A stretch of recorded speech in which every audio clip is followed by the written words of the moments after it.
Welcome, everybody, to Public Council meeting, City of Mount Pearl, May 13th. Before we start, I want to wish everybody a happy Mother's Day.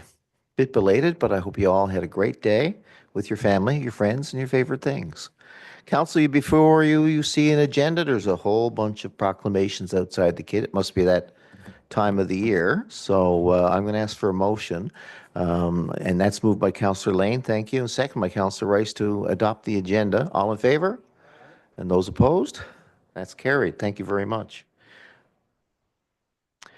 In recognition of the City of Mount Pearl's commitment to foster respectful and collaborative relationships with Indigenous peoples in the City of Mount Pearl and beyond, we hereby acknowledge that the land on which we gather is the ancestral and unceded territory of the Beothuk and the Mi'kmaq.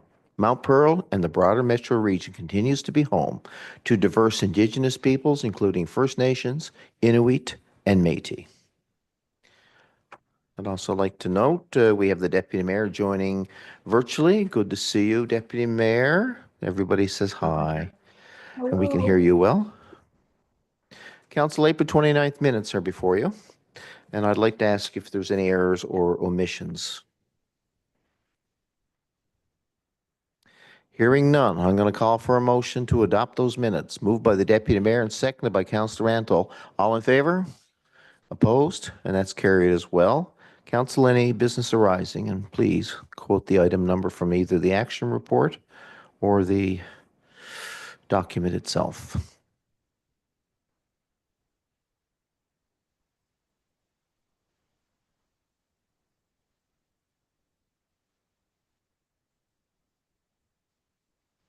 All right, hearing none. Let's start her up. Proclamation as it relates to one of my favorite topics, the Canadian Public Works Association. I guess I better say that for the next three proclamations too, right? Whereas public works professionals focus on infrastructure facilities and services that are of vital importance to sustainable and resilient communities and to the public health, high quality of life, and well-being of the people of Newfoundland and Labrador. And whereas these infrastructure, facilities, and services could not be provided without the dedicated efforts of public work professionals who are engineers, managers, and employees from provincial and municipal governments, as well as the private sector, who are responsible for rebuilding, improving, and protecting our nation's transportation, water supply, water treatment, solid waste systems, public buildings, and other structures and facilities essential for our citizens. Whereas it is in the public interest for the citizens, civic leaders, and children in Canada to gain knowledge of and to maintain a progressive interest and understanding of the importance of public works and public works programs in their respective communities. And year 2025, believe it or not, marks the 65th annual National Public Works Week, sponsored by the American Public Works Association and the Canadian Public Works Association. I, the Mayor of Mount Pearl, I'm resolving to designate the week of May the 18th to the 24th as National Public Works Week on behalf of this council and all my colleagues. We all urge our people to join the representatives of the Canadian Public Works Association and government agencies in activities, events, and ceremonies designed to pay tribute to our public works professionals, engineers, managers, and employees, and to recognize the substantial contributions they make to protecting our national health, safety, and quality of life.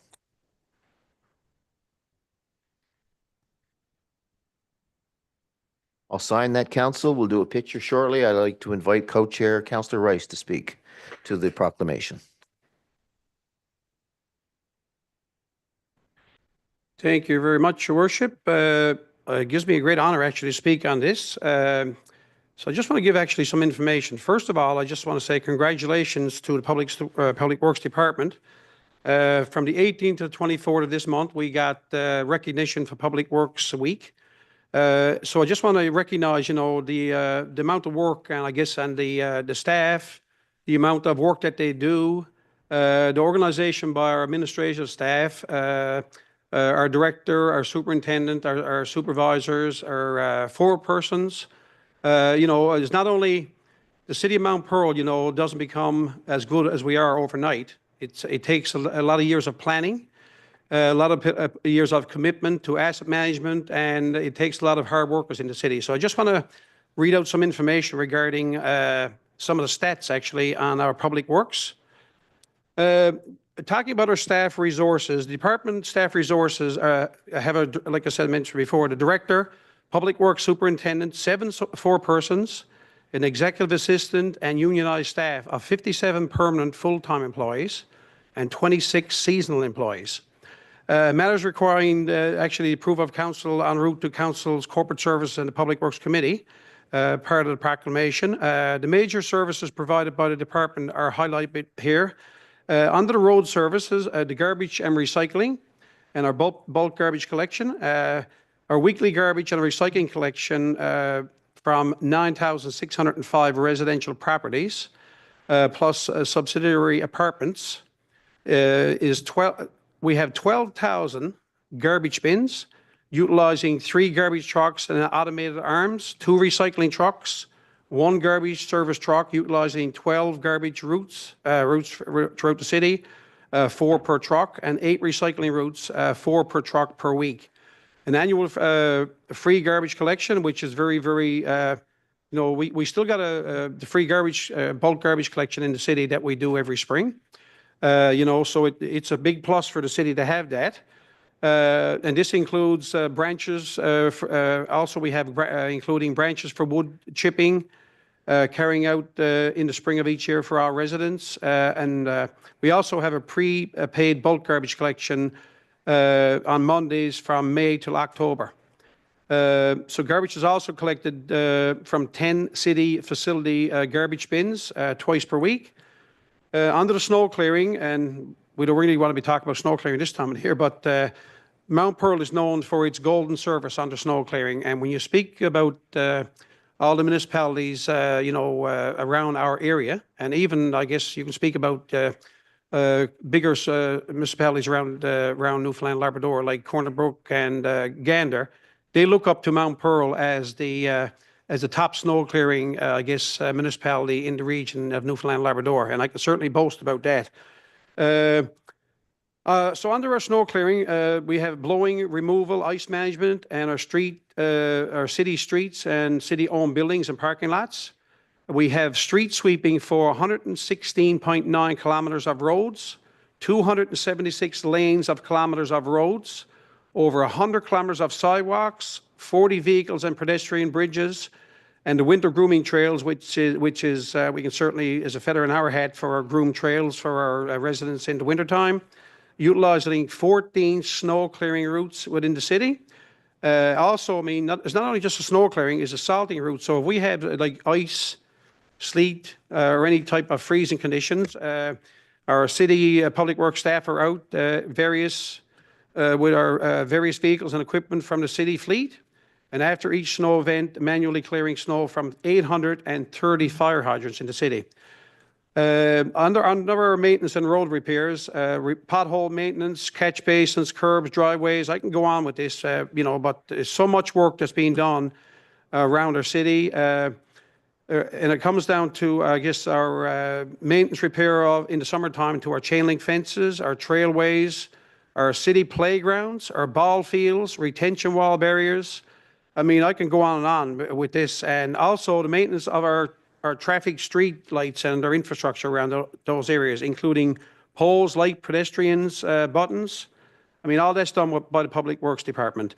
Under a park service, and I mean, we're up and running there now because I know the grass is certainly starting to grow pretty quickly with the sun and the rain and everything and our summer coming on. Our landscaping maintenance, our horticultural services, our planting, our trees, our urban forestry plan.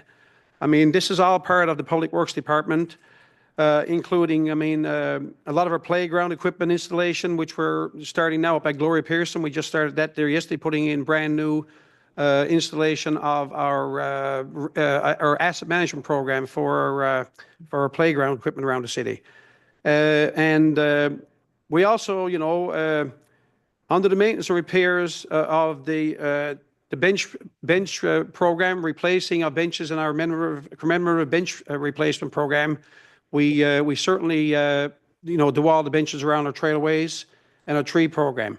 And one of the big things I want to speak about here now is the last item for me would be the UTM, our water services under our water, sewer maintenance and repairs of city infrastructure and assistance to residents on the assessment of residential blockages, determine if the city, if it's private or land or if it's a city operated land, but we certainly help out the resident in that area.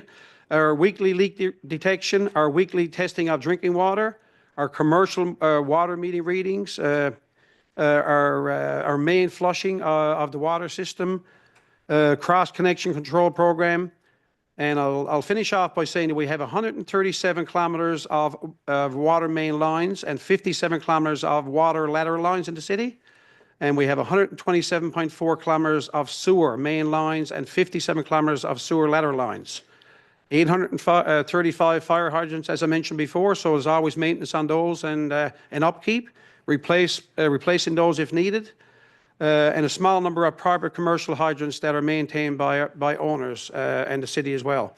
We have 2,651 catch basins, including 2,409 single and 242 double catch basins that require maintenance and cleaning.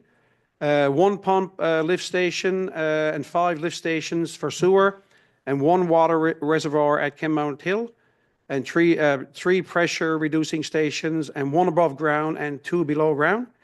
And I wouldn't be remiss if I would mention our fleet service that we have maintenance and repairs of more than 110 vehicles, equipment comprising the fleet service, including garbage trucks, recycling trucks, pickup trucks, SUVs, dump trucks, vacuum trucks, sewer maintenance, also loaders, backhoes, flyers, snow blowers, and the list goes on and on. I mean, I could speak an hour from this here. And also, I want to mention too about the animal and pest control services. So the management of the city's management holds a holding facility for lost roaming animals and a responsibility for the care of animals while within the city's responsibility and care, as outlined in the city's animal control regulations, as well as provincial and federal government regulations. The city maintains a contract with the Pest Control Services, also a company that regularly monitoring of the city-owned land and properties around the city. I know we have a lot of pests around the city, so we're trying to keep those controlled under city property. And the public works staff and management pest control concerns from residential to determine sources and potential city responsibility. So I just want to say that under our public works department, and I know I was long-winded on this one, but I can go on and on, like I said before, about the work that they do, the commitment to the city, and we're certainly proud of the work they do. So I just want to say a big congratulations on behalf of myself and council to pass along to the public works staff coming up now on the 18th to the 24th, and I certainly will be there to help out in any way we can, because I know there's a planned barbecue. So we leave that up to Director Dallemont to pass along to his staff, and certainly thank you for all the work that you do. Appreciate it very much. Thank you very much. Anybody else? Councillor Locke. I'll be brief, Mayor. I had the opportunity on multiple occasions to attend the American and Canadian Public Works Association conferences, and that is eye-opening. Councillor Rice just went down through a thorough list of everything that the folks do here. But the skill set, the expertise, always striving for better, always striving for innovation, and that's what we have here with the City of Mount Pearl. But one thing I do want to highlight is that while we are asleep, if anything goes wrong, our team responds. When we had hurricanes in the city and trees felled and the river was overflowing and people's basements were flooding, our team responded. When we had Snowmageddon with all that snow and a state of emergency, our team responded. So I'm very happy that we're highlighting this here today, and Councillor Rice did a great job on outlining everything they do, and I just want to extend my appreciation for the great work to Director Dallemont and to your team for the great service that you do provide to the residents of Mount Pearl. Thank you, Mayor. Yeah, and I just want to give a shout out to some of the Public Works Week stuff is in the engineering department as well, but largely here we have a Public Works department that's separate from the engineering. But Glenn, Scott, to you and your teams for all the public works that you do, the hidden stuff and all the all the long list. It's the most I've ever learned when I came here to the city. It was the biggest area that you have to learn from, and it's done on the job. So congratulations to you and your staff.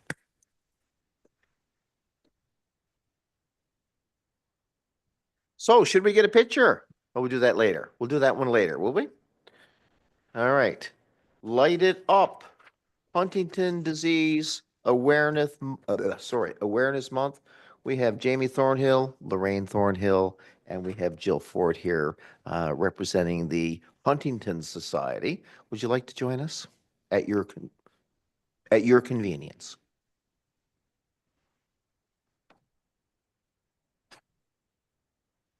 You good, Deputy Mayor? Very good, thank you. I'll get you to speak to it, Deputy Mayor, afterwards. Is that fine with you?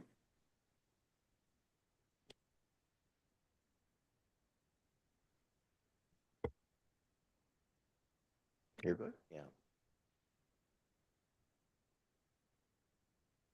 Good to see you all.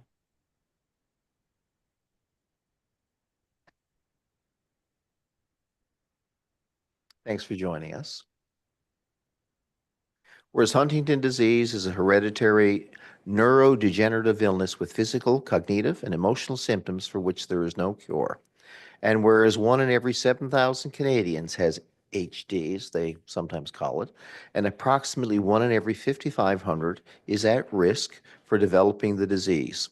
Many more are touched by HD as a caregiver, a family member, or a friend. HD causes cells in specific parts of the brain to die. The disease leads to incapacitation and eventually death. It is likened to experiencing the symptoms of ALS, Parkinson's, Alzheimer's, and schizophrenia, all in one. Huntington Disease Awareness Month reflects the Huntington Society of Canada's mission, which is to aspire to a world free of HD. HSC, as they're called, celebrates the resilience and hope demonstrated by the HD community. HSC aims to maximize the quality of life of people living with HD by delivering support services, enabling others to understand the disease, and supporting further breakthroughs in research to find treatments that address the root cause of HD. HSC works with health and social services professionals to enable them to better serve people living with HD. And HSC is a respected leader in the worldwide effort to end Huntington disease. HSC is the only national health charity dedicated to providing help and hope for families dealing with HD across our country. Therefore, on behalf of the council here in Mount Pearl, we do hereby proclaim the month of May 2025 as Huntington Disease Awareness Month here in our city. And I sign that, council, on your behalf, and I'm going to invite, Jamie, are you going to speak, or is it going to be Jill or Lorraine? Good for that? All right. I love your decisiveness. Yeah. So I am the Newfoundland and Labrador Resource Center Director for the Huntington Society of Canada. And, we wanted to come out here today. I joined Jamie and Lorraine because last year I never got the opportunity because I just started. But, we really want to spread that awareness and create as much awareness as we can in efforts to find a cure one day and to generate more money for research and all that good stuff. So on, May 24th, we're doing a Huntington awareness walk, and it's going to be at Kitty Vitty at 11:30, and we're hoping that we can generate more people to come out and raise more funds and talk about HD a little bit more and create a cure, get money, all that good stuff. And create support for families and friends. Jamie, Lorraine, how you guys doing? Good? Yeah. Well, I admire your strength, and yes, one day at a time. That's how you eat the elephant, eh? That's right. And no goal is ever too big. I think we've got our deputy mayor there behind you. You can see her. I think she wants to speak to this proclamation. Mhm. Thank you, Your Worship, and thank you, Jamie, Lorraine, and thank you for everything you do. When we look at something such as Huntington disease, it is so important to do the work you're doing, which is ensuring hope, ensuring resilience is just the foundation of this. As we search for a cure, as you bring awareness to the importance of that, um, ensuring that people living with that, thriving with the disease, and living their lives to the fullest and their happiest is so important. And I think that is one of the biggest contributions, along with education awareness, that you, as members and as individuals living with the disease, can contribute to it. And every time we see you in the chambers, it just demonstrates that there are multiple types of diseases and elements and awareness issues. Not often do they get the attention they deserve.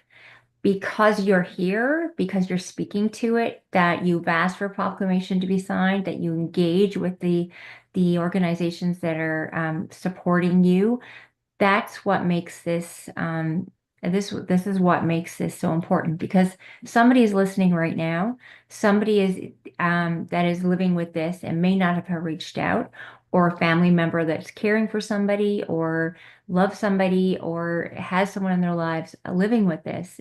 So I just wanted to thank you very much for to ensuring resilience and hope is there, and you are living it, and you are demonstrating it in the work you do, and all of the engagement. It's humbling, and it's heartwarming to have you in our community, and ensuring that our wellness is there top of mind, by ensuring support is there for those living with the disease. And again, I can't thank you enough. I'm very happy to see you with smiles and passion and dedication. So it's so important, and I commend you for all of the work you do.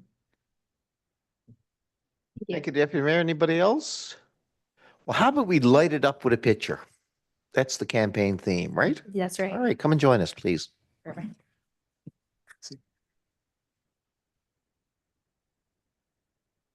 I'll just be the big head behind the the picture.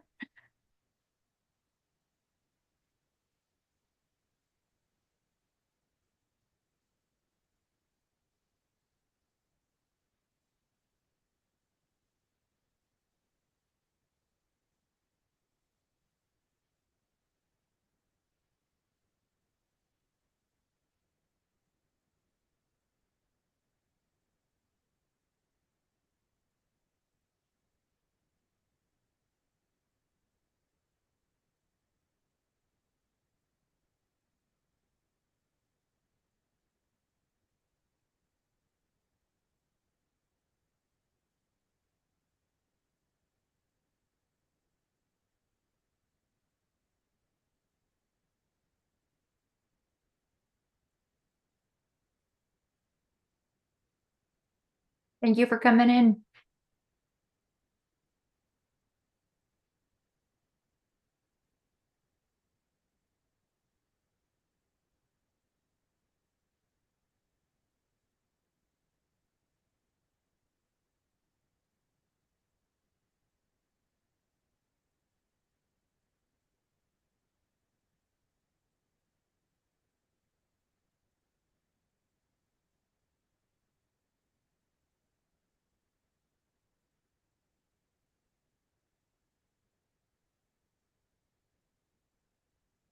I think we shall move to the MS Canada one, and we're joined here today by some family members of one of the people you may recognize, Council.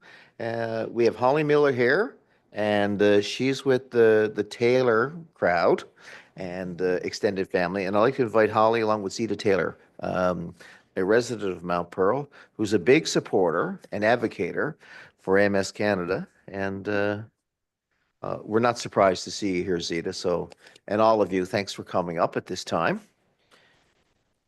And I'll invite, hopefully one of you will speak to the proclamation after a little bit of reading. Okay. So whereas multiple sclerosis is a neurological disease affecting approximately 1 in 400 Canadians and over 90,000 people across our country. And whereas multiple sclerosis symptoms vary widely, and the disease may cause symptoms such as fatigue, lack of coordination, weakness, tingling, impaired sensation, vision problems, bladder and bowel problems, and cognitive and mood changes.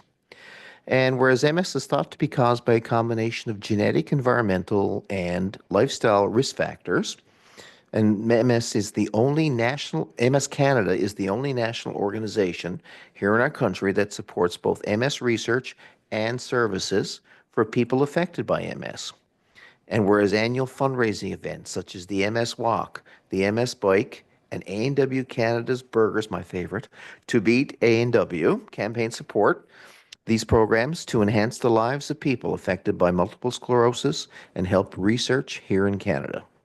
Since 1948, MS Canada has provided over $224 million, wow, for MS research and is grateful for the dedication and commitment of supporters and volunteers that have made this possible.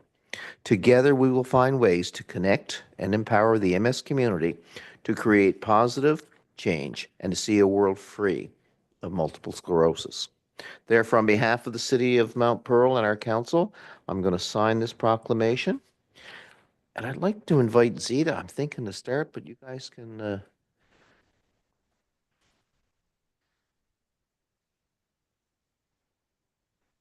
I get the microphone to work.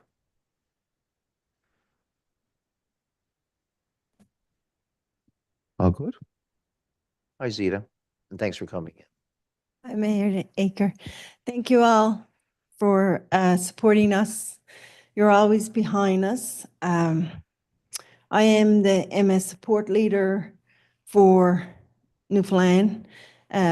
We have a support group every Wednesday, every second Wednesday we meet. Every third Wednesday we meet down at St. Patrick's Mercy Home from 7 to 9.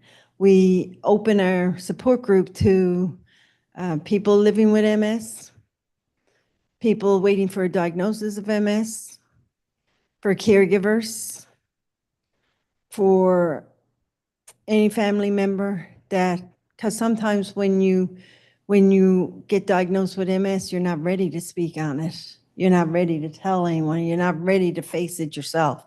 So the family is also affected when you get the illness. And so what we encourage is that you can't really force somebody to go somewhere they don't want to go. So you can't really force someone to go to a support group meeting when they're not ready, but you can come yourself and learn about it and know that we are there to support you. So that's our support group is open to everybody. So it's the third Wednesday every month, except for July and August, and it goes from September, June to third Wednesday every month at 7 o'clock, and it's down at City St. Patrick's Mercy Home. Every year we have our MS Walk with City Mount Pearl, and our MS Walk this year is May 25th.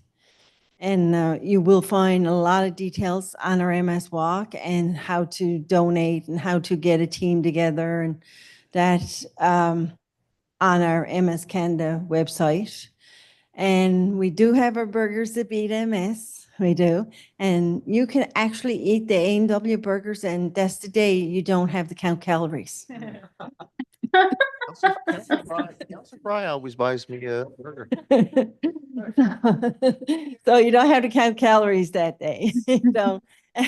And then you eat your burger, and then later on, well, you join us, our burgers beat MS is in August, but you can do your walk in May. So there, see, that's why you don't have to count calories. We know how to do it.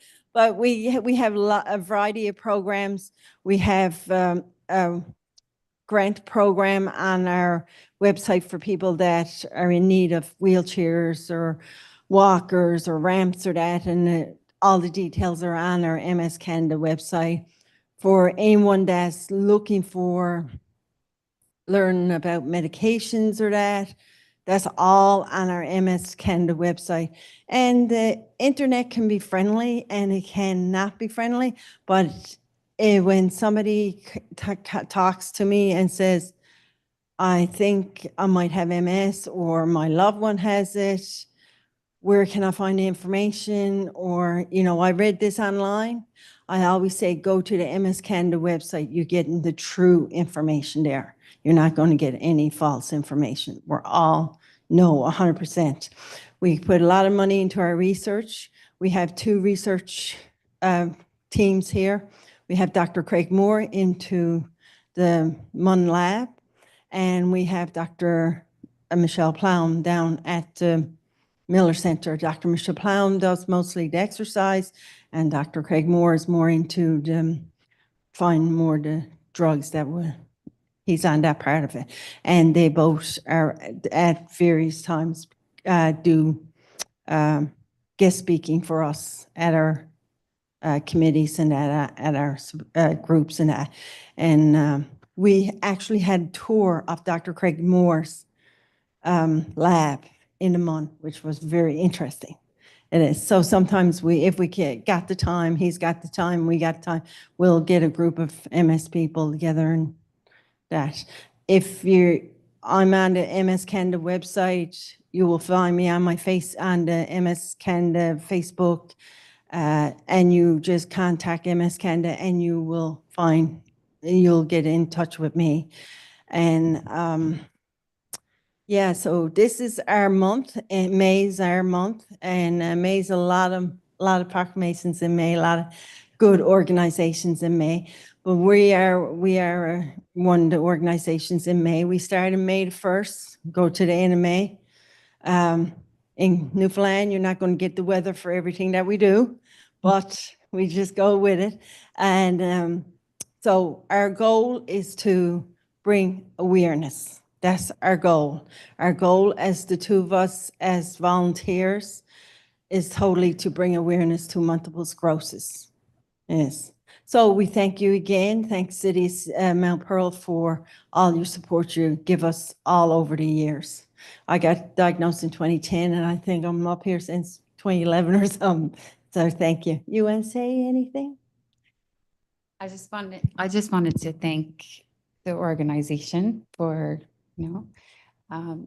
letting us have a chapter here again.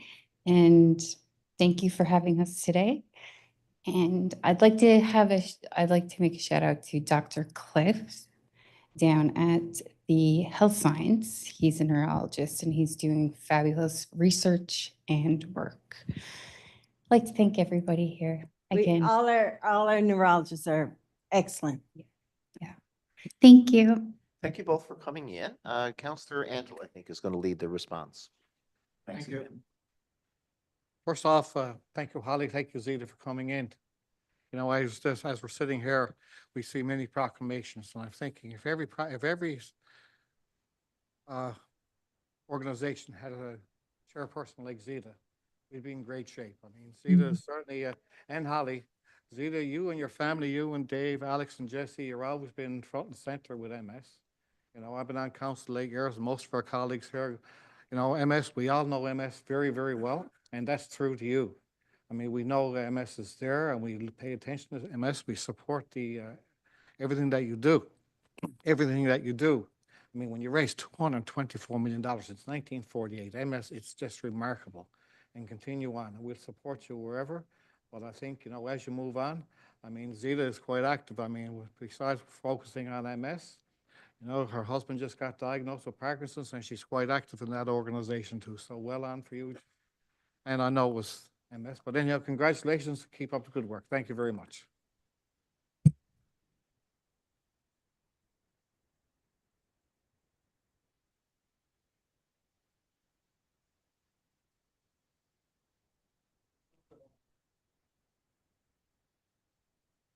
I got the deputy mayor and then Councillor Lane, I believe.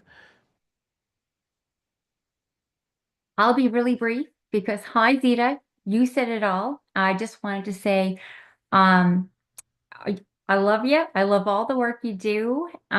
I somehow feel supported by the work you do. I do not have MS. However, the support you offer around disability awareness, the mental social supports that need to be there for somebody going through anything, it's tremendous. I just want to say, Zita, if it wasn't for you, just as Councillor Angela had said, Mount Pearl would not have an acting, thriving, and wonderful social awareness around this disease, and all the hope and resilience as well that rests with people living with it. So that's all I want to say. Thank you.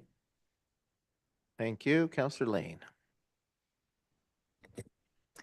Yes, I just wanted to thank you for being here, and truly thank you for all of your advocacy, Zita, because it takes people like you and your organization to spread awareness and truly make people feel like they're not alone. And I just know that your support group, especially, that if somebody either has a loved one or themselves going through a new diagnosis, I know that if they went there, they'd be welcomed with open arms and they would leave feeling like they had a community behind them, because that's what you do to everyone you meet. You make them a part of your community. And the work that you do doesn't go unnoticed. So thank you for everything that you do, and thank you for being here again this year. And I know that you'll be here again next year as well.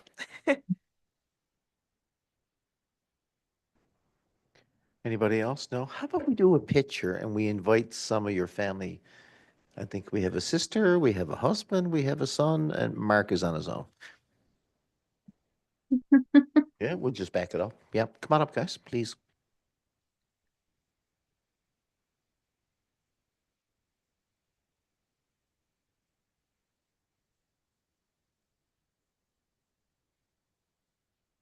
Great flag.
Thanks, everybody.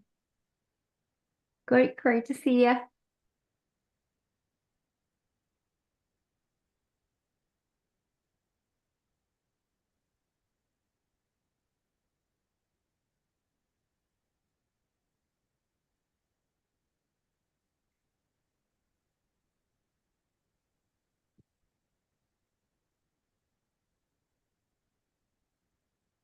One last proclamation here tonight, folks. Melanoma Canada, I think Councillor Fry has got her hand up already to talk about skin cancer being the most common of all cancers. Over 80,000 cases of skin cancer are diagnosed in Canada every year. More than 5,000 of these are melanoma, the deadliest form of skin cancer. The number one preventable risk factor for the most common forms of melanoma and skin cancers is overexposure to damaging UV radiation. And May is Melanoma and Skin Cancer Awareness Month. And Melanoma Canada is a national nonprofit organization that advocates and supports Canadians living with melanoma and skin cancer by providing helpful resources, education, psychological support services, and more. In May, Melanoma Canada will host its 16th annual Strides for Melanoma. It's a walk to raise funds to support the skin cancer community and the awareness of the importance of early detection and prevention of melanoma and skin cancers. Therefore, I, the Mayor of Mount Pearl, on behalf of my colleagues and council, we do hereby proclaim the month of May as Melanoma and Skin Cancer Awareness Month in the city of Mount Pearl. And I suspect the reason for May is that the summer is approaching. And typically that's a time when we get exposed to UV radiation. I'm thinking here the most, unlike some other parts of the world. Councillor Fry. Thank you, Your Worship. I'm very pleased to speak to this one today for a couple of reasons. I know skin cancer is very common. My mother had skin cancer, but also there's a lady, her name is Bev Barber, and she was diagnosed with melanoma. She's been in here in council chambers before, and she is just an extraordinary individual. I'm proud to call her a friend of mine, and she's done a lot of work to bring awareness to melanoma. And the one thing that she stresses all the time is prevention, early detection and prevention. Here in Newfoundland, you know, yes, we don't have the same blistering sun as some places, unfortunately, and we wish we did. However, even one sunburn for a child under 20 increases the chance of that child getting melanoma. And I remember being a child, or not a child, a teenager, putting baby oil and butter and going out back and suntanning. I mean, the things that we did, don't do that now. But it's the kind of thing that we take for granted. You know, we don't get enough sun here, and even when it's cloudy, you can still get a burn. Blistering is a bad thing to happen. So you always need to wear sunscreens. Unlike many cancers, melanoma is often visible on the skin, though, which makes early detection more feasible.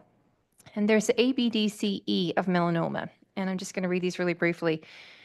A is for asymmetry, B is for border irregularity, C is for color variation, D is for diameter over 6 millimeters, and E is evolving shape and size.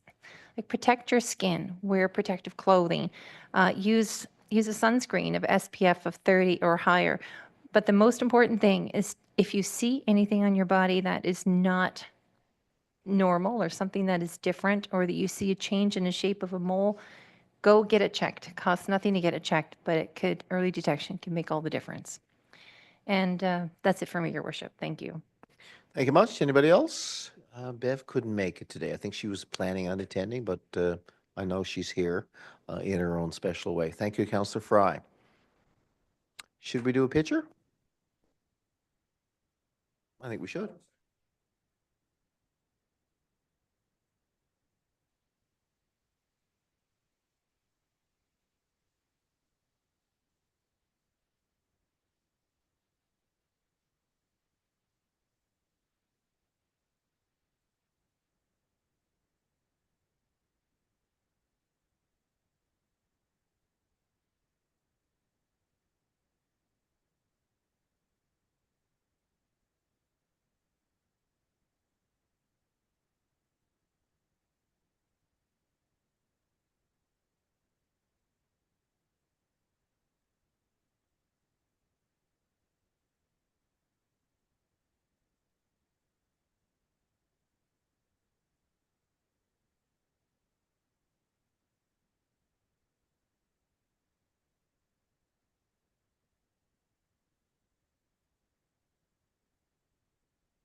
Well said, Councillor Fry.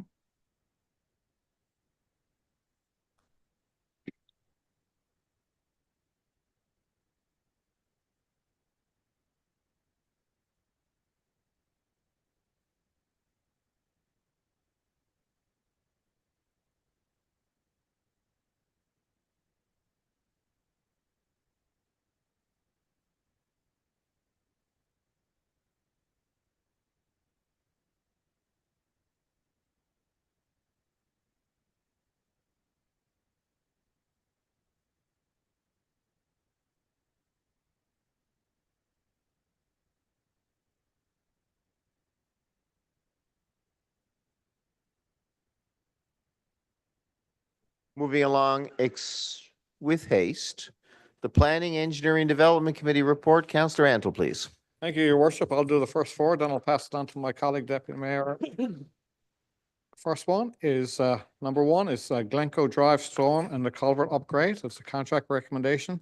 The committee was advised that the tender for the Glencoe Drive Storm Culvert Redesign and Upgrade TP 25005 closed on April 1st, 2025. We had 6 submissions being received. The lowest compliant bidder was Cody Construction and Excavating with a bid of $473,685, HST included. The Planning, Engineering, Development Committee recommends that the contract for Glencoe Drive Storm Culvert Redesign and Upgrade be awarded to Cody Construction and Excavating for the bid amount of $473,685, HST included, and I so move. It is moved by Councillor Antolin, seconded by the Deputy Mayor. Thank you. Any questions, comments? Hearing none, I'm going to call the question. All in favor? Aye. Contraminded? Carried. Thanks, guys. Number 2 is with regards to our electrical maintenance services. In June 2021, the city issued a tender for the electrical maintenance service. Upon tender close, it was evaluated and awarded to the lowest qualified bidder, Pro Circuit Electrical, for the period of September 1st, 2021 to August 31st, 2024, for the annual bid of $129,375, HST included. Part of this contract, we reserved the right to extend it up to 1 year. The Planning, Engineering, and Development Committee recommends the extension of the existing electrical maintenance service contract TP 21023 with Pro Circuit Electric for an additional 1 year period for the period of September 1st, 2025 to August 31st, 2026 for the annual amount bid, which is a great deal, of $129,375, HST included, at the same terms and conditions as the existing contract. And I so move. Moved by Councillor Antle again, and thank you. Second by Deputy Mayor. Questions? I'll call the question. All in favor? Contraminded? And that's carried as well. Back to you. And number 3 is very similar. It's our plumbing maintenance services. In June 2021, the city issued a tender for plumbing maintenance service. Upon tender close, it was evaluated and awarded to the lowest qualified bidder, King's Plumbing and Heating, for the period of September 1st, 2021 to August 31st, 2024 for the annual bid of $60,375, HST included. As stated earlier, we can extend this contract up to 2 years if we both agree. On July 16, 2024, the city approved this first of 2 availables, and we extended from September 21st to 24 to August 31st. So we're going to extend for 1 more. The Planning, Engineering, and Development Committee recommends the extension of the existing plumbing maintenance service contract TP 21-022 with King's Plumbing and Heating for an additional 1 year period for period of September 1st, 2025 to August 31st, 2026 for the annual bid of $60,375, HST included, at the same terms and conditions as the existing contract. And I so move. Seconded. Moved by Councillor Antle, and thank you. Seconded by the Deputy Mayor. Questions, comments? All in favor? Those opposed? Carried. And the last one for me, Your Worship, is regarding our traffic signal pole and base replacement at Topsfield Road and Commonwealth Avenue intersection. This is a result of an accident we had there last winter, and this is being replaced by the city and is being covered by our insurance company. The insurance person that hit the pole, I'm sorry. The committee was advised the request for quotations for engineering service related to the traffic signal pole and base replacement, Topsfield Road and Commonwealth Avenue intersection, closed on March 13th, 2025, and there were 3 bids received. The lowest qualified bidder was Dexter Construction, with the bid amount of $95,898.50, HST included. The Planning, Engineering, and Development Committee recommends the contract for the traffic signal pole and base replacement at Topsfield Road and Commonwealth intersection be awarded to Dexter Construction Company Limited with a bid amount of $95,898.50, and I so move. Moved by Councillor Antle, my lord, again, and seconded by the Deputy Mayor. I got to ask Director Batt, though, when this is going to get done. This is going to be done like on a Sunday night when there's very little traffic and when school is out, or is it going to be like a Tuesday morning in the middle of rush? Just asking the question. The intent is to do this on a weekend, possibly a long weekend. It's a busy intersection, so we're not going to avoid all the disruption, but we're going to try to do it with as least as possible. So my final question then is, when will they start? Because usually assembling the team is a little bit easier than getting the poles in, right? The metal work. Am I wrong in saying that? Will this be started in the next week or two, or will it be delayed until the materials come in? I don't expect this will be in the next week or two, but I would expect in the next month or two. They've got to get the foundations and things like that prepared for the work. Thank you much. Any other comments? Hearing none, I'm going to call the question. All in favor? Contrary-minded? Carried. Over to the Deputy Mayor. Thank you very much, Your Worship. I'll pass it over to the Deputy Mayor. Thank you. Thank you, Councillor Antle. And I have the last two items from our committee agenda, our committee today. Building and occupancy permit listing, and that ranges between April 21st to May 2nd, 2025.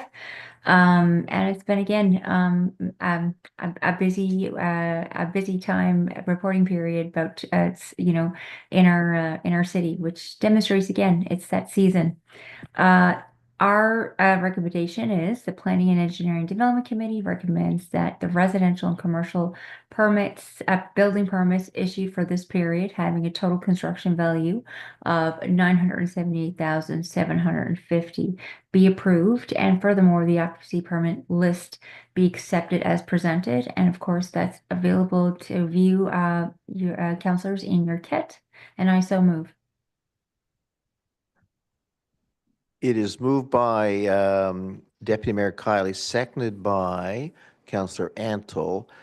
Councillor Fry is listed here, but all we're doing here is endorsing what staff have already done according to our regulations. I think you wanted me to make note of that. Would you like to comment or ask a question? I just wanted to make sure that I wasn't in conflict to vote on this one because I do have a permit here. I think CAO, it's okay to abstain, but I don't see a real conflict because it's according to our regulations. The permit was already issued. We're just endorsing it. Actually, this is more about public transparency and accountability, more so than we're actually making a decision to award a permit to you or any of the other ones listing there. But I think it's good to bring it to our attention. You happy with that? Council, you okay with that? All in favor? Those opposed? Carried. And back to you, Deputy Mayor. Thank you, Your Worship. That's on to our final item on our committee agenda is the development permit listing from the period of April 21st to May 2nd, 2025. And it's available there in your kit. There's one there listed. And the Planning and Engineering Development Committee recommends that development permits issued for this period be accepted as presented. And I so move. Again, moved by Deputy Mayor Kiley, seconded by Councillor Antle. All in favor? Opposed? Carried. And thank you much, both of you, for that piece so far. On to number 6, I believe, Deputy Mayor. Finally, yes, I should say that's our decision items. And here is for your information, our last item is some capital works updates. So first and foremost, our Farrell Drive update with regards to construction happening. That's from Topsail Road to Evans Place. Construction is ongoing. The detour is ongoing until June 27th, 2025. And again, I recommend you can connect with our website and subscribe to our instant updates for any sort of changes, updates to our traffic or anything in the city regarding that. And of course, this has to do with a lot of development that's happening in that area. So secondly is our Farrell Drive pump house. There's a request for contracting qualifications closed on April 16th. A tender call is anticipated in early May.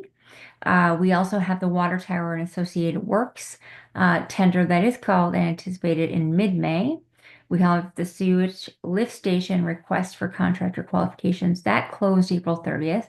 And the tender we are anticipating early May as well, which we are in. And of course, Wyatt Boulevard upgrading and Mount Carson connection. That tender is called, and we're also anticipating that mid-May. Additionally, in the city, we have Jackman Drive upgrades. The design is still ongoing on that project, along with Holden Street upgrading. The design is ongoing, and the tender call is anticipated for fall 2025. And again, just another note is again any sort of interruptions to our traffic or as something that the residents need to know, I would subscribe to our updates and always connect with our city. There's incredible details regarding projects and where they are. And thanks to our corporate services and collaboration with our Public and Engineering Development Committee. And that's it for us today, Your Worship. Thank you. Just to clarify, Deputy Mayor, that second motion was for item number 6, Yes, that's correct. right? So the first motion was to approve the construction. The second motion, number 6, thank you, was development permits. The Okay. development permits. I Absolutely. got that for the record. Thank you so much. Thank you. Recreation and Community Safety Committee, we're going to turn to Councillor Fry. We only have 2 items this evening, so I'm going to take the first one and then turn it over to my colleague. As we had our proclamation earlier for MS Canada, the annual walk is coming up on Sunday, May the 25th, and it starts at 11 o'clock in the morning and from the Reed Center in the parking lot, and it comes back to the same location. Now, while participants normally will walk on the sidewalk, we want to advise motorists that there could be potentially traffic delays in the areas of Old Placentia, Smallwood, Commonwealth, Richard Nolan Drive, and Ashford Drive. So that's just a heads up for anybody in the area. And now we're going to pass it to Councillor Locke. Thank you, Councillor Fry. The second, Mayor, has to do with our summer day camp registration. Registration for this summer is going to start on Tuesday, May 27th, and that, as per usual, is for Mount Pearl residents. And then 2 days later, on Thursday, May 29th, registration is open for non-residents, and registration is online only. Camps are going to begin at the end of June and will run for 8 weeks until August 22nd. They're daily camps Monday to Friday from 8:30 to 4:30. Early drop-off and late pickup will be available again, and all information relating to the summer day camp is posted on our website, so folks can visit that for greater detail. I thank you, Mayor. No, thanks is all ours, sir. Thank you very much to both of you. And over to you for the Councillor Rice for the Corporate Services and Public Works report. Thank you, Your Worship. The following items are brought forward for the consideration of council. The first item is our invoices for approval. There's 12 there in our kit. So the committee recommends that the following invoices totaling $467,114.81 be approved for payment, and I so move. Thank you. Moved by Councillor Rice, seconded by Councillor Lane. All in favor? Those opposed? Carried. Thanks. Thank you. Our second item is our payment register. This is for information purposes only. For the information of council, the following payment register for May the 1st until May the 6th, 2025, totaling $669,269.80. And no motion. Just for information purposes only. And I'll pass the next 2 over to my colleague, Councillor Lane. Thank you. The third item on our agenda is the 2025 municipal election, which is very quickly approaching. So this election, there'll be a vote by mail. The municipal election will take place on October 2nd, 2025. The Municipal Elections Act, SNL 2001, CM-20.2, Sections 54, allows for vote by mail subject to a resolution of council. The Corporate Services and Public Works Committee recommends that the city take a hybrid approach that will allow for in-person voting at advanced and ordinary polls as well as vote by mail. Appointment of alternate returning officer. Section 13 of the Act states that the city clerk shall be the returning officer for an election. Under the Act, Section 13(2) requires council to appoint an alternate returning officer to perform the duties of a returning officer under the Act in the event the returning officer cannot perform those duties. The Corporate Services and Public Works Committee recommends appointing the Director of Corporate Services as the alternate returning officer under the Act. Advance poll. In accordance with Section 26-1 of the Municipal Act, councils may hold an advance poll within 14 days preceding the election day. The Corporate Services and Public Works Committee recommends the city hold an advance poll on Saturday, September 27th, 2025, between the hours of 8 a.m. to 8 p.m. at the Reed Community Center. Nomination of candidates. In accordance with Section 14.4 of the Municipal Election Act, the returning officer will conduct the nomination of candidates between the hours of 9 a.m. and 4 p.m. on August 28th and 29th. And I so move. Thank you, Councillor Lane, seconded by Councillor Rice. So the resolution is to adopt the report in effect, right? So there's 4 pieces there: vote by mail, which is being authorized. We have an alternate, I should say, returning officer in Ms. Mullins here tonight. The advance poll date set and the day for candidates to come in. And by doing this in advance, it's within the legal authority that the city has, and it also enables us to promote that so people be well aware of it beforehand. And any other comments? I'm going to call the question. All in favor? Opposed? Carried. Well done. Okay, and the last item on our agenda is the Public Works Status Report. The following status report is provided for information. Under Roads Division, sidewalk and street sweeping is ongoing. Litter cleanup ongoing. Pre-scheduled paid bulk garbage collection on Mondays has started and runs from May 1st to November 30th. And the annual free bulk garbage collection starts on May 26, 2025. Parks Division, prep work is underway for the new playground structure at Gloria Pearson Community Center. The Canada Summer Games work is underway, and maintenance on the sports fields is underway. Under Fleet Division, ongoing service and maintenance. And UTM Division, there's general calls, leak detection ongoing. Lowest water consumption on record for the month of April 2025 at 318,970 cubic meters, and approximately 460,000 cubic meters less than the previous record set in April 2020. Water and sewer repairs, catch basins cleaning and sewer jetting is underway, and water levels at Babel's Big Pond as of May 5th, 2025 are attached for council to see. And that's it for our report this evening. Thank you, Councillor Lane. I wonder what we're going to do with all that water we're saving. I think it'll support growth here in the city. I think that's the committee reports done. Well done. Proclamations probably took about 45 minutes, and council business, which includes proclamations, took about 15. But there is time for a roundtable, council, and I'm going to start with you tonight, Deputy Mayor Kiley.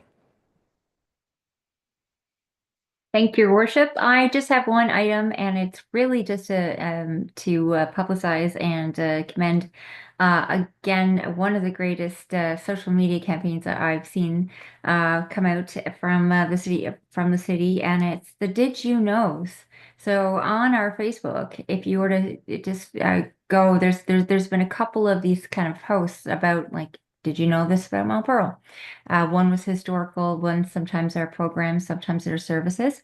And the most recent is our Vibrant Recreational Community Safety Development is a hub for summer activity. In amongst the snow, I think we need to really think about warm temperatures and gardening.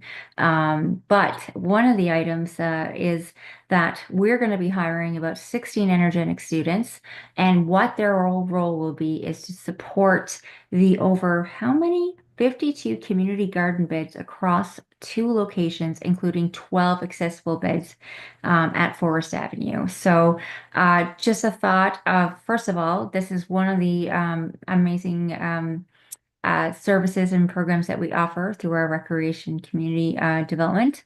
And just a really interesting campaign. If you're ever wanting to know a little bit more about Mount Pearl, it's these little Municipal Awareness Week Did You Knows. So just something to think about. And, we really need to be thinking about some green, warm weather and maybe some flowering in the next coming couple of months. So we're almost there after May 24th weekend. I'm sure we'll be right as rain.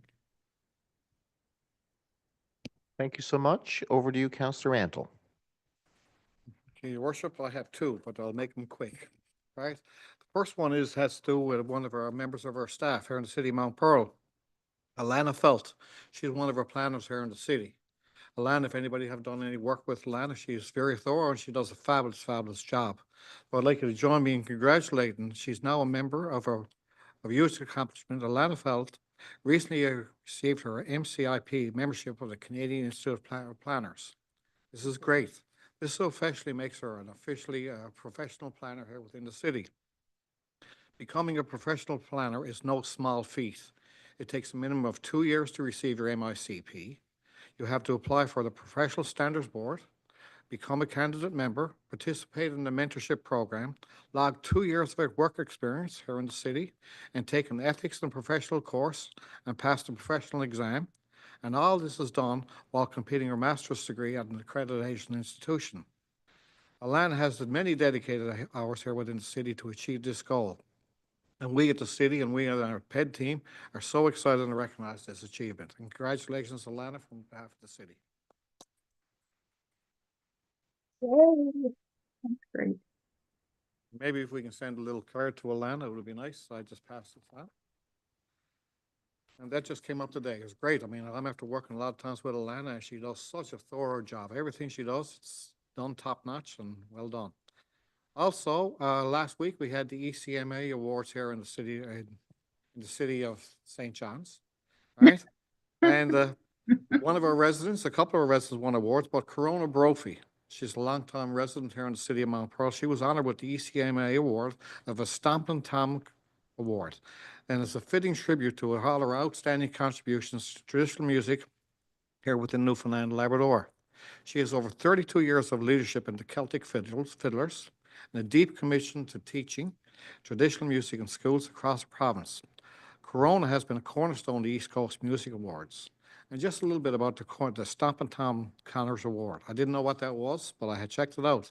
Right? This is for people who made a lasting contribution to Atlantic Canadian music. Somebody who influences, as Jim would say, teachers, influenced many, many generations. And he recognized musicians who were promoted and preserved the region's musical heritage. And when I looked at this here, I mean, this is an honorary award for Corona. It's a great thing to do, but there's many, many people on this. There's Gordon Quinton, Buddy, what's the name of the other fellows? The Wonderful Grand Band, Anita Best, just to name a few. So congratulations, Corona. It's a job well done. It's a job to be recognized. And maybe we can send a little note to Corona as a congratulations. That's it for me, Your Worship. Thank you. Thank you very much, Councillor Rice. That's a good news story. It's great to hear. I just want to I'm going to add on actually to the UTM division under our lowest water consumption. So it's obviously we're doing the right stuff in the city because when we mentioned there back about record month of April, I just want to add that we are 10 months now doing this. So 10 months, we're after, for the past 10 months past, we're after having the lowest water consumptions in the city. So we're doing great work. So that's all I want to add on to that. I don't want to add anything else on it because obviously the UTM investment is paying off and the staff that are doing the work in Public Works are doing a great job. So congratulations on that. That's it for me. Thank you, sir. Over to you, Councillor Lane. Thank you very much. Just one item for me.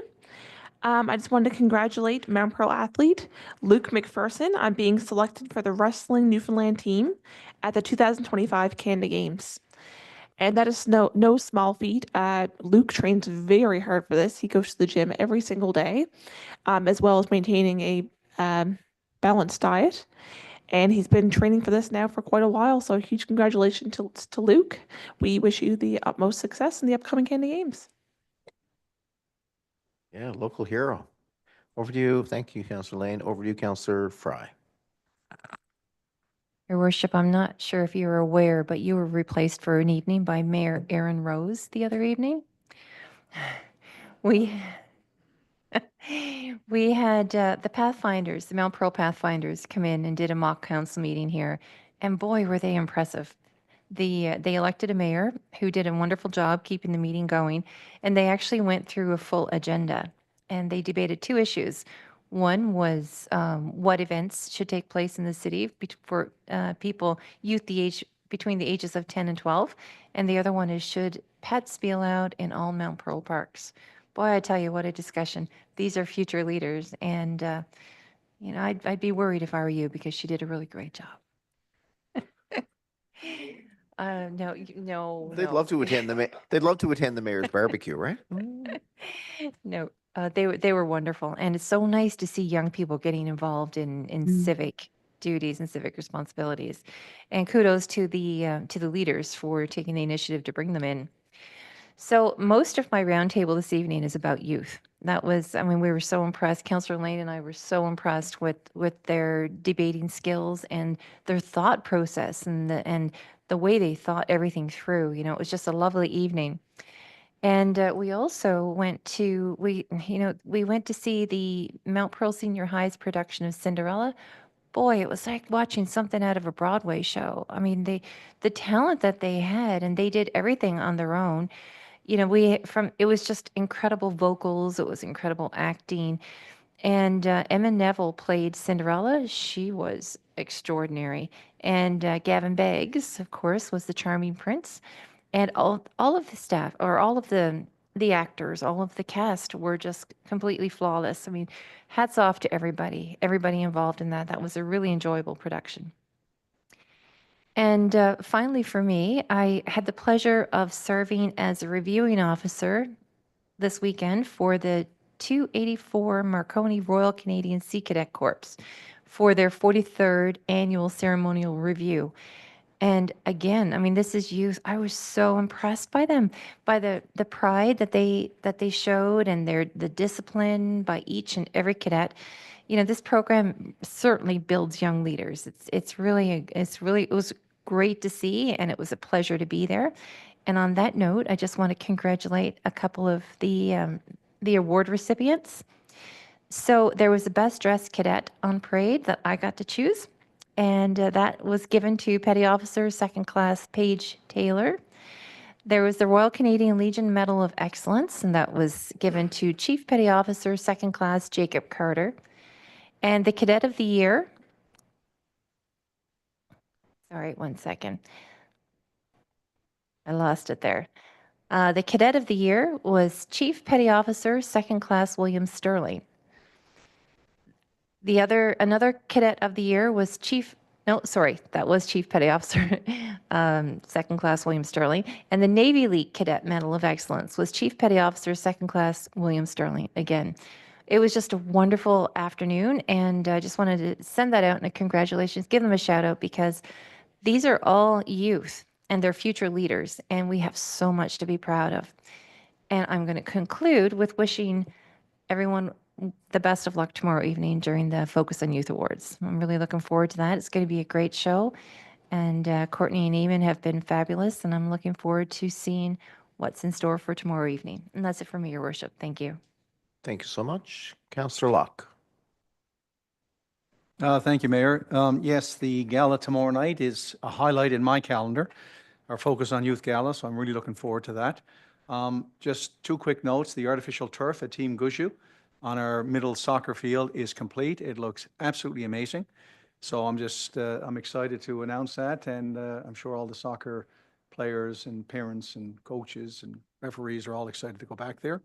Last week we kicked off the 20-minute makeover. Council went down to Forest Avenue. Just a reminder, you'll be amazed at how much garbage you can pick up in 20 minutes.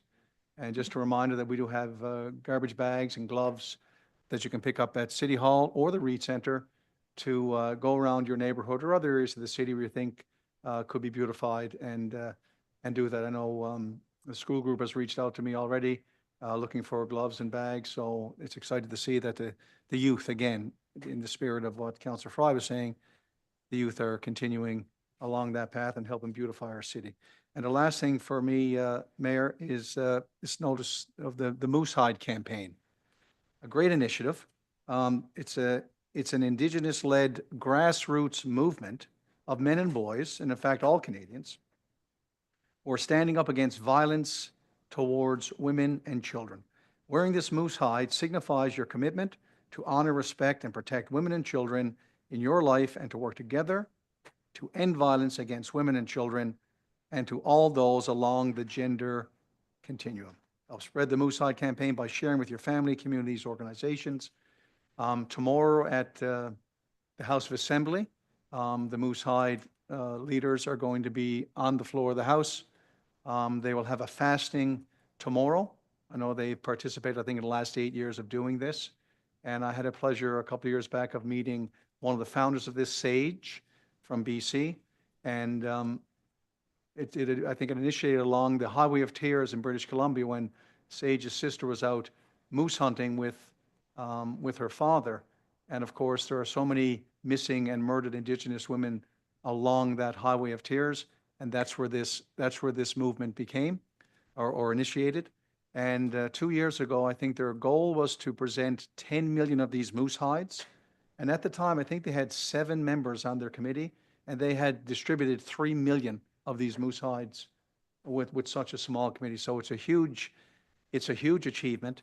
Just a reminder, they also said for every time you wear this, on average, you get 2 or 3 people that will ask you what's the significance of this moose hide campaign. And I'm delighted to say that last year at our Focus on Youth Gala, we had one of these on every table, and I spoke to it last year as well. Just a reminder, it's a movement to educate men and boys, but everybody, about standing up against violence towards our women and our children. And that's it for me, Mayor. Thank you. Thank you very much. I think the moose hide was dropped off today. It was a bit of a teaching moment for, you may know Sylvia Murphy, but her grandson Tyson dropped them off, I believe, yesterday, and wanted to present council with that. Councillor Antle, did you have your hand up for a motion? One quick thing regarding the 20-minute makeover. I noticed today, around the post office boxes, there's always the extra flyers in the garbage boxes being left around. Is there any way we can get Canada Post to leave some, a bag or some garbage boxes or something there? Wonder if we can ask Canada Post or something there to pick up the garbage. All the flyers are just being thrown on the ground. I don't know if we can do something about that. But, you know, maybe food for thought, just maybe, thank you. All good? All right, folks, we've had a good long meeting. We have some more work to do tonight. I'm going to call for a motion to adjourn, moved by Councillor Antle and seconded by Councillor Fry. We're adjourned.